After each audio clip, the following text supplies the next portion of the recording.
ছোট্ট একটি দোয়া 7 বার পাঠ করবেন। নবীজি বলেন 70টি বিপদ থেকে আল্লাহ পাক তাকে হেফাজত করবে, এবং এই 70টি বিপদের মধ্যে সবচেয়ে ছোট্ট বিপদ হলো আল্লাহ পাক তাকে দারিদ্রতা থেকে মুক্তি দান করবেন। আপনি কল্পনা করতে পারেন 70টি বিপদের মধ্যে যদি ছোট্ট বিপদ হয় দারিদ্রতা, তাহলে বড় বড় বিপদ কি হতে পারে। আমি এই হাদিসটা পড়ে অবাক হয়েছি। নবীজি সাল্লাল্লাহু আলাইহি ওয়াসাল্লাম বলেন, তিরমিজি শরীফের 3601 নম্বর হাদিসের মধ্যে আল্লাহ রাসূল সাল্লাল্লাহু আলাইহি ওয়াসাল্লাম বর্ণনা করেন, নবীজি সাল্লাল্লাহু আলাইহি ওয়াসাল্লাম বলেন 70টি বিপদ থেকে আল্লাহ পাক তাকে হেফাজত করবে, এবং সবচেয়ে ছোট্ট বিপদ হলো তাকে দারিদ্রতা।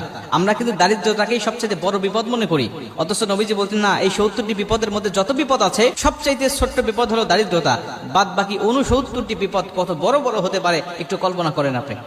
তার মানে আপনি যদি দোয়াটি নিয়মিত পাঠ করেন, আপনার যত বড় অসুস্থতা থাকুক না কেন আল্লাহ পাক আপনাকে পরিপূর্ণ শিফা দান করবে। আপনি যদি এই দোয়াটা পাঠ করেন, আপনি যত বড় বিপদের মধ্যে থাকেন না কেন, আপনার দেওয়ালে পিঠ থেকে গেছে কোনো সমস্যা নাই, আল্লাহ পাক এই কঠিন বিপদ থেকেও আপনাকে হেফাজত করবে। আপনি